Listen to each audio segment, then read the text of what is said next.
કે આમ આદમી પાર્ટીએ ઉમેશ મકવાણાને 5 વર્ષ માટે સસ્પેન્ડ કર્યા, તો ઉમેશ મકવાણા બોટાદના ધારાસભ્ય રહેશે કે નહીં, એ એક એવો સવાલ ઊભો થયો. સૌથી પહેલાં બોટાદના આમ આદમી પાર્ટીના ધારાસભ્ય ઉમેશ મકવાણાએ પોતાના આમ આદમી પાર્ટીના તમામ પદો પરથી રાજીનામું આપ્યું, પણ એમણે એવું લખ્યું કે હું કાર્યકર તરીકે ચાલુ રહીશ. અને એના થોડી મિનિટો પછી તરત જ આમ આદમી પાર્ટીએ જવાબ આપ્યો કે તમને 5 વર્ષ માટે સસ્પેન્ડ કરવામાં આવે છે. આને કારણે એક સવાલ એ ઊભો થયો કે આમ આદમી પાર્ટીએ ઉમેશ મકવાણાને 5 વર્ષ માટે સસ્પેન્ડ કર્યા, તો ઉમેશ મકવાણા બોટાદના ધારાસભ્ય રહેશે કે નહીં, એ એક એવો સવાલ ઊભો થયો. બીજું કે અમે એ જાણવાની કોશિશ કરી કે ઉમેશ મકવાણાએ હમણાં આ સમયે રાજીનામું આપ્યું, એની પાછળ પડદા પાછળ કયો ખેલ રમાયો. તો આના વિશે હું તમારી સાથે વાત કરીશ. મારું નામ રાજેશ શાહ છે અને તમે જોઈ રહ્યા છો ગુજરાતના સૌથી મોટા ડિજિટલ ન્યૂઝ પ્લેટફોર્મ ખબરછે.com. આખી ટાઈમલાઈન સમજવા જેવી છે. હમણાં જ્યારે 23 જૂનના દિવસે વિસાવદર વિધાનસભા બેઠકની જે ચૂંટણીનું પરિણામ જાહેર થયું, એમાં આમ આદમી પાર્ટીના ઉમેદવાર ગોપાલ ઇટાલિયાની ભવ્ય જીત થઈ અને સારા એવા મતથી જીતા. 17,554 મતથી ગોપાલ ઇટાલિયા આ બેઠક જીતી ગયા.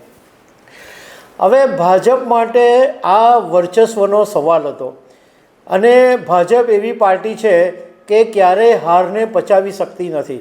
અને બીજું કે ભાજપની એક એવી પણ રણનીતિ છે કે કોઈ પણ વસ્તુનું તરત જ એક્શન લે, આગ લાગવા દે અને પછી કૂવો ખોદવા જાય એવું ભાજપ નથી કરતી, ઇમિડિયેટ એક્શન લે. અને એટલા માટે હજુ તો ગોપાલ ઇટાલિયા વિધાનસભાની અંદર ધારાસભ્ય તરીકેના શપથ લે એ પહેલાં જ ભારતીય જનતા પાર્ટીએ એક મોટો ખેલ પાડી દીધો અને ઉમેશ મકવાણાને રાજીનામું આપવા માટે સમજાવી દેવાયા હોવાનું કહેવામાં આવી રહ્યું છે. રાજકારણના જાણકારોનું કહેવું છે કે આ એક મોટો ખેલ છે, કારણ કે ઉમેશ મકવાણા આમ આદમી પાર્ટીથી ઘણા સમયથી નારાજ હતા.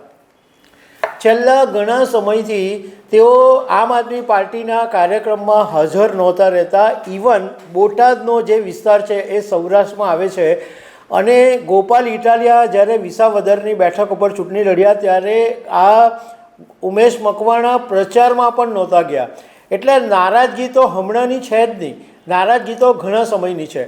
પરંતુ હમણાં જ રાજીનામું આપ્યું એ બહુ જ મોટો સવાલ છે, બહુ મોટો ખેલ છે. કારણ કે એમણે રાજીનામું આપ્યું તો અને આમ આદમી પાર્ટીએ એમને સસ્પેન્ડ કર્યા, ત્યારે આ સવાલ ઊભો થયો કે હવે આ ઉમેશ મકવાણા ધારાસભ્ય રહેશે કે નહીં રહેશે, કે ફરીથી પેટા ચૂંટણી થશે, એવો સવાલ ઊભો થયો છે. તો અમે એવી થોડી જાણવાની કોશિશ કરી છે કે અત્યારે આ શક્ય નથી, એટલે ઉમેશ મકવાણા ધારાસભ્ય તરીકે ચાલુ જ રહેશે.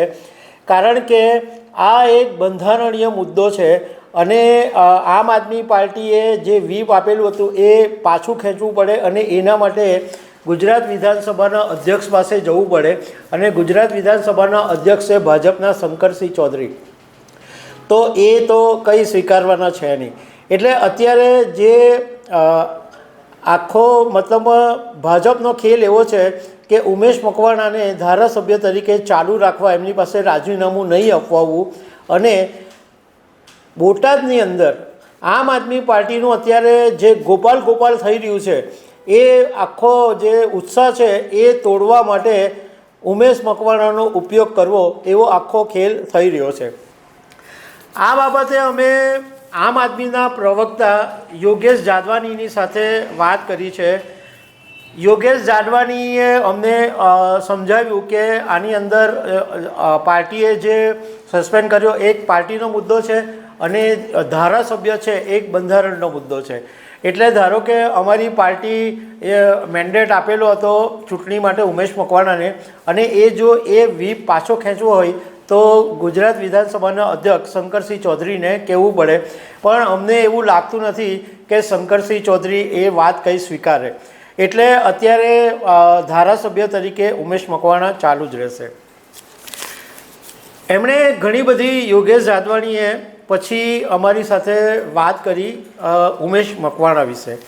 તો એમણે એવું કીધું કે જ્યારે અમારી યુવા જોડો યાત્રા બોટાદમાં ચાલતી હતી એ વખતે આ ઉમેશ મકવાણા છે એ ભાજપના નેતા ભારતીબેન શિયાળના પીએ હતા, અને આમાં બોટાદની અંદર એક હળદર કરીને વિસ્તાર છે, ત્યાં અમે ઉમેશ મકવાણાને આમ આદમી પાર્ટીમાં જોડેલા. એમણે તે વખતે એવું કીધું હતું કે મને ભાજપ છોડવું છે અને આમ આદમી પાર્ટીમાં જોડાવવું છે.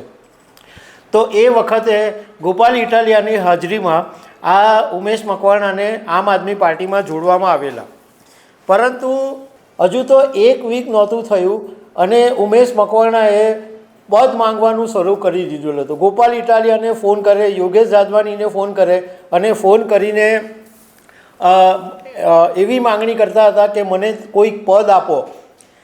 હવે યોગેશ જાદવાણીએ અમને કીધું કે ભાઈ કોઈ પણ ઉમેદવાર બીજી પાર્ટીમાંથી આવતો હોય તો 4-6 મહિના તો અમારે જોવું પડે ને કે એ કેટલા કમિટમેન્ટ છે, એ કેટલું પાર્ટીમાં કામ કરે છે, એ પછી પદ અપાય ને. પરંતુ એમ છતાં પણ અમે એને સૌરાષ્ટ્ર ઝોનના પ્રવક્તા તરીકેનું પદ આપ્યું. પછી SC/ST બક્ષીપંચના ગુજરાત મોરચાના એમને પ્રમુખ બનાવ્યા, એ પછી પ્રદેશના પ્રવક્તા બનાવ્યા, અને બોટાદ વિધાનસભાની ચૂંટણીમાં એમને ટિકિટ આપી. અને જ્યારે એમને ટિકિટ આપી ત્યારે અમે આમ આદમી પાર્ટીના કાર્યકરો, આમ આદમી પાર્ટીની આખી ટીમ ગામડે ગામડે જઈને લોકોને નમીને ઉમેશ મકવાણા માટે વોટ માંગ્યા હતા. અને જ્યારે લોકસભા 2024ની ચૂંટણી આવી ત્યારે આમ આદમી પાર્ટીએ એક ચૈતર વસાવા અને ઉમેશ મકવાણા બેને ટિકિટ આપી, પણ ઉમેશ મકવાણા હારી ગયા.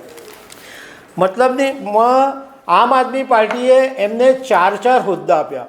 એક બક્ષીપંચના પ્રમુખ તરીકે એમને આપ્યા, પ્રદેશના પ્રવક્તા બનાવ્યા, એ પછી વિધાનસભાની ટિકિટ આપી, લોકસભાની ટિકિટ આપી. એમ છતાં પણ આ માણસ 4-5 મહિને કોઈક ને કોઈક ડખો ઊભો કરતા હતા. છેલ્લા કેટલાક સમયથી તો બોટાદ એમણે જવાનું બંધ કરી દીધેલું, અને ગાંધીનગરની અંદર એમને ધારાસભ્ય તરીકે જે ફ્લેટ મળ્યો છે ત્યાં આખા પરિવારની સાથે રહેવા ચાલ્યા ગયા હતા. માત્ર પ્રસંગોપાત જ્યારે કંઈક કોઈને ત્યાં બોટાદમાં હોય ત્યારે હાજરી આપતા, પરંતુ લોકોની સમસ્યા ઉપર ધ્યાન નહોતા આપતા. હવે છેલ્લા ઘણા સમયથી એમનું જે આ બધું તરકટ ચાલતું હતું એ વિશે આમ આદમી પાર્ટીને ખબર જ હતી, અને 1-2 દિવસથી આ વાતે વધારે જોર પકડ્યું હતું કે ઉમેશ મકવાણા છે એ કમલમ તરફ જઈ શકે છે, મતલબમાં ભારતીય જનતા પાર્ટીમાં જોડાઈ શકે છે. હવે એમણે અત્યારે જ્યારે પોતે રાજીનામું આપ્યું ત્યારે એવું લખ્યું કે હું કાર્યકર તરીકે ચાલુ રહીશ, અને ધારાસભ્ય પદે જો પ્રજા કહેશે તો હું રાજીનામું આપીશ. મતલબમાં એમણે દહીં અને દૂધમાં બંને પગ રાખવો હતો, અને એક રીતના પોતે પાર્ટી પર પ્રેશર પણ ઊભું કરવા માંગતા હતા. પરંતુ પાર્ટીએ ઇમિડિયેટ એમને જવાબ આપી દીધો કે તમારાથી અમને કોઈ ફરક પડતો નથી, તમે 5 વર્ષ માટે સસ્પેન્ડ છો. હવે અમે થોડી ઘણી જાણકારી મેળવી તો એમાં એવું અમને જાણવા મળ્યું કે ભારતીય જનતા પાર્ટી અત્યારે આ એક મોટો ખેલ કરવા માંગે છે કે ભારતીય જનતા પાર્ટીને એવી ખબર છે કે બોટાદ છે એ ગોપાલ ઇટાલિયાનું નેટિવ છે, અને જો ઉમેશ મકવાણા રાજીનામું આપે અને પેટા ચૂંટણી થાય તો બોટાદની બેઠક ભાજપ માટે જીતવી અઘરી છે. એટલે આવું કરવું ભાજપ માટે મૂર્ખામી સાબિત થાય. એટલે ભાજપે અત્યારે એવો ખેલ પાડ્યો કે ઉમેશ મકવાણા પાસે ખાલી રાજીનામું અપાવ્યું અને એમને ધારાસભ્ય પદ તરીકે ચાલુ રાખવા. અને અત્યારના બોટાદ અને ગુજરાતની અંદર જે આમ આદમી પાર્ટીનો જે એક હાવ ઊભો થયો છે, જે ગોપાલનો હાવ ઊભો થયો છે, એ તોડવા માટે ઉમેશ મકવાણાનો ઉપયોગ કરવો અને આમ આદમી પાર્ટીની અંદર ભંગાણ પાડવું એવો એક મોટો ખેલ ભાજપે પાડ્યો છે. બીજું કે જેવી વિસાવદરની અંદર હાર થઈ એ ભાજપ આ હાર પચાવી શક્યું નહીં અને આ ભાજપના પ્રદેશ પ્રમુખ CR પાટીલ માટે પણ બહુ જ મોટી નામોસી છે, કારણ કે એમનો અત્યારે જવાનો સમય થઈ ગયો છે અને જતાં જતાં આ હારનું છોગું જો એમના માથામાં ઉમેરાઈ જાય તો એમની આટલા વર્ષની જે ગુજરાતમાં પ્રદેશ પ્રમુખ તરીકેની જે મહેનત છે એ પાણીમાં જાય. એટલે ઉમેશ મકવાણાનો ખેલ પાડવામાં આવ્યો અને એવું પણ અમને જાણવા મળ્યું કે ઉમેશ મકવાણાનો ખેલ પાડવા માટે સામ દામ દંડ ભેદ બધાનો ઉપયોગ કરવામાં આવ્યો છે, કારણ કે ઉમેશ મકવાણાના ઘણી બધી જગ્યાએ કુંડાળામાં ઓલરેડી પગ પડી ચૂક્યા છે. ઘણા બધા એવા કિસ્સા છે કે જેમાં ઉમેશ મકવાણાનું નાક દબાવવું ભાજપ માટે બહુ જ સહેલું છે અને આખરે ઉમેશ મકવાણાનું નાક દબાવવામાં ભાજપ સફળ થઈ છે. અને ભારતીય જનતા પાર્ટી આવા બધા ખેલ પાડવામાં માહિર જ છે. આપણે જોયું છે કે મહારાષ્ટ્રની અંદર પણ આખી પાર્ટી શિવસેનાની તોડી પાડી, NCPમાં ભંગાણ પાડ્યું અને ગુજરાતમાં પણ આપણે ઘણી બધા જોયા છે કે 2022ની અંદર હાર્દિક પટેલને તોડીને કોંગ્રેસમાંથી ભાજપમાં લઈ આવવામાં આવ્યા. હર્ષદ રીબડિયા જે વિસાવદરની અંદર કોંગ્રેસના જીતતા ઉમેદવાર હતા એમને ભાજપમાં લાવવામાં આવ્યા અને 2022માં હર્ષદ રીબડિયાને ભાજપે ટિકિટ આપેલી, પરંતુ જીતી નહોતા શક્યા.